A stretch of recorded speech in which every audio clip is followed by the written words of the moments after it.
Muthuraman N. from Department of Biochemistry, Christian Medical College, Vellore. And the topic of presentation is stem cell population in type 1 and type 2 endometrial cancer. So at the outset, I would like to thank World Cancer Congress for giving me this opportunity for presenting here. Okay. So my topic is stem cell population in type 1 and type 2 endometrial cancer. So this is a collaborative work where we have gynecology people giving us the sample of endometrial cancer. Okay, so a brief introduction about endometrial cancer. As you all know, this is one of the most common gynecologic malignancy in developed and developing countries. And Bockman classified this endometrial cancer into type 1 and type 2, depending on certain histological findings. That is basically if the cancer retains its endometrioid nature, we call them as type 1, whereas type 2 would be non-endometrioid in nature. So why are we interested in this? Because type 1 cancer accounts for, even though it accounts for 65 to 70% of cancer, it retains estrogen and progesterone receptors, and in general, the prognosis of type 1 cancer is very good. Whereas type 2 endometrial cancer, it is associated with loss of estrogen and progesterone receptor. Also, it tends to present at a very late stage, and it's a more aggressive tumor with poor prognosis. So this is the problem with type 2 endometrial cancer. Okay. So a brief introduction about cancer stemness, because my work is related to identifying stem cell population in these two types of cancer.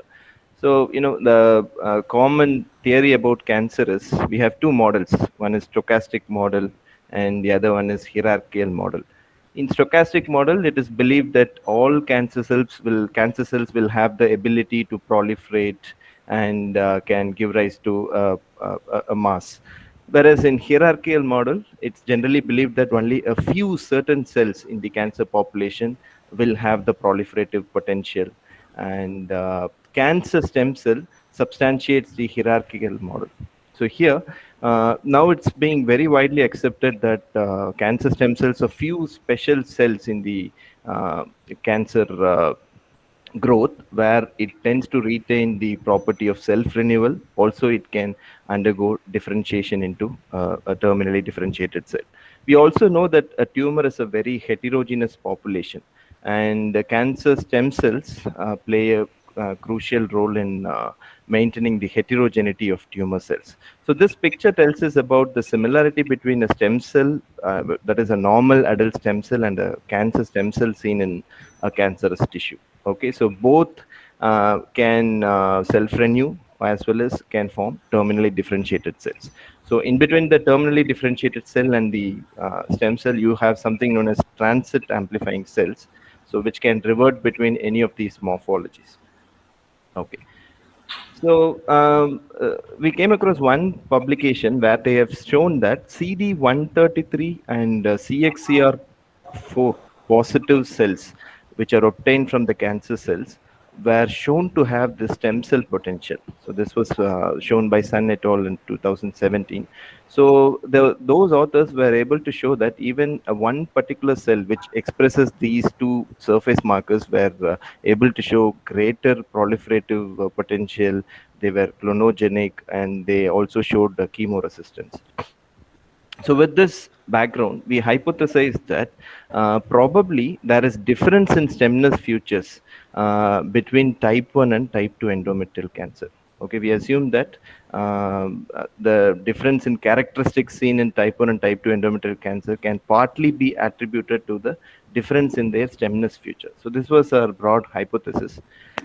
So before going to the patient sample, we thought it would be good to try our hands in a cell line first, and then to move on to patient sample. So we got HEC1B cell line. So this cell line is a representative of type 2 endometrial cancer, so which is what we are interested in. So this is a representative of that aggressive cancer. And many types of cancer cell lines are now shown to have cancer stem cell population. Okay, so we did a flow cytometry based analysis on the HEC1B cell line, and we looked for population of cells exhibiting the surface marker CD133. So we found approximately some 81% of this HEC1B expressing this 133 positive cells. Then the other characteristic feature of your cancer stem cell is its spear forming ability. That is because since it has lost the anchorage dependent growth, most of the cancer stem cells, they tend to form spears when grown in culture. So, based on that assumption, we saw the spear forming ability of the cells which express CD133, because we assume that the cells which express CD133 or stem cell in nature.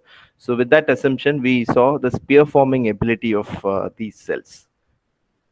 So as you can see here, these are the spears which tend to form in these cell line when you grow in a serum-free media for weeks time. So you do get spears like this when you grow them in a serum-free media.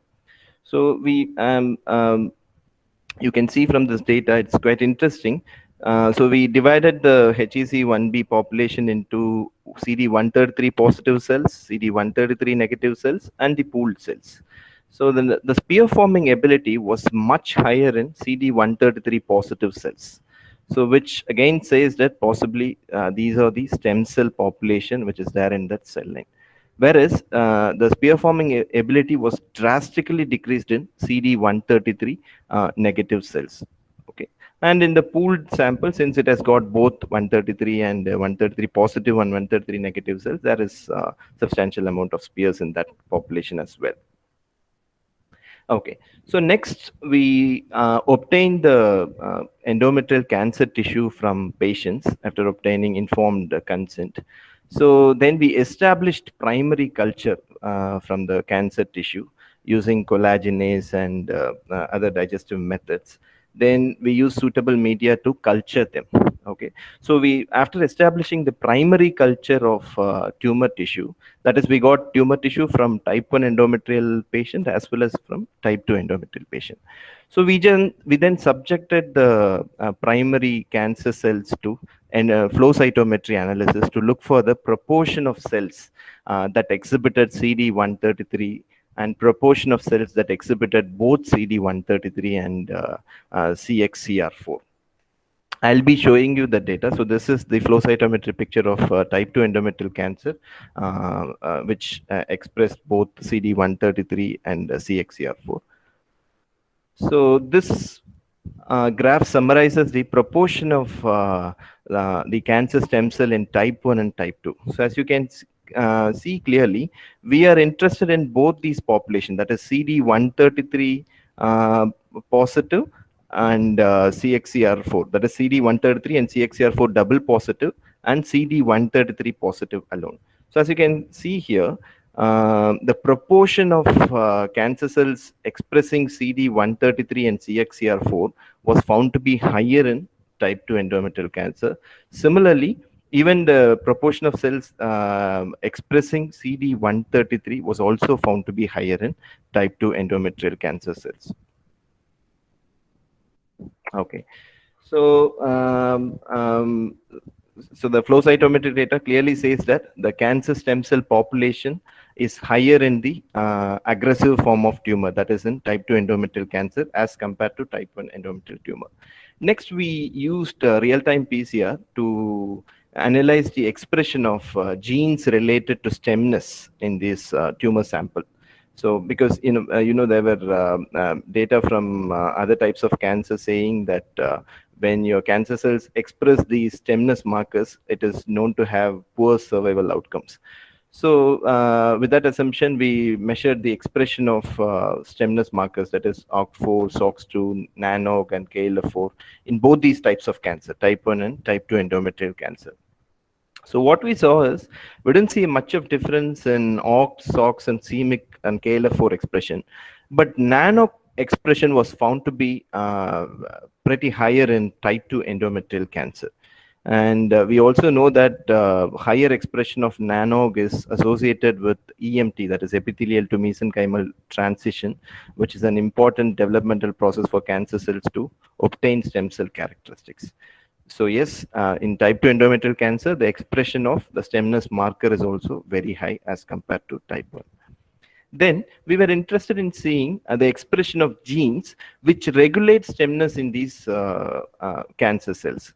So for that, we took two representative genes, that is ALDH and BMI1. ALDH is aldehyde dehydrogenase. So this is normally expressed at high levels in stem cells as well as in cancer stem cells, and they kind of regulate stemness in wherever they are expressed. And also ALDH expression is associated with poor cancer survival. So, as you can see from this picture, again, this is a real-time PCR data where we have looked at the expression of this ALDH in type 1 and type 2, also expression of BMI1 in type 1 and type 2. So, ALDH expression was found to be much higher in type 2 endometrial cancer as compared to type 1 cancer. Whereas the BMI1 expression was found to be more or less similar in both of these types of cancer. So again, this says that increased ALDH expression could potentiate the stemness related markers in type 2 endometrial cancer, and that is why we saw more number of cancer stem cells in type 2 endometrial cancer. Also, we look for expression of genes that is known to promote aberrant transcriptome in cancer cells. So this EZH2 is a member of PRC2, that is polycomb repressive complex 2. So this is a master regulator of cancer-associated epigenetic disorders. So we looked into the expression of EZH2 in both type 1 and type 2. Again, the expression of EZH2 was found to be upregulated in type 2 endometrial cancer as compared to your type 1 endometrial cancer. Then we also looked for markers of metastasis in endometrial cancer type 1 and type 2. So we took this S100A4 and TNNT1. So both of these are metastatic markers. So when expressed at higher levels is known to increase the chance of metastasis to distant organs. So here, we didn't see much of a difference between S100A4. So this has been reported in number of studies that S100A4 expression was found to be increased in highly metastatic tumors. But in our case, between type 1 and type 2, we didn't see much of difference in the expression of S100A4. Similarly, TNNT1, a slight upregulated expression was seen in type 2 endometrial cancer. So what is novel in our study is when you compare between type 1 and type 2 endometrial cancer, definitely the proportion of cancer stem cell in type 2 endometrial cancer is high as compared to type 1. Also, the other significant finding is the expression of this master regulator of stemness, that is aldehyde dehydrogenase, was found to be upregulated in type 2 endometrial cancer. Yes, I would like to acknowledge CSCR and CMC for funding this project. And also I would like to thank Dr. Pramila Abraham, Professor, Department of Biochemistry. She's my mentor who has been guiding through my research work. Thank you. If there are any questions.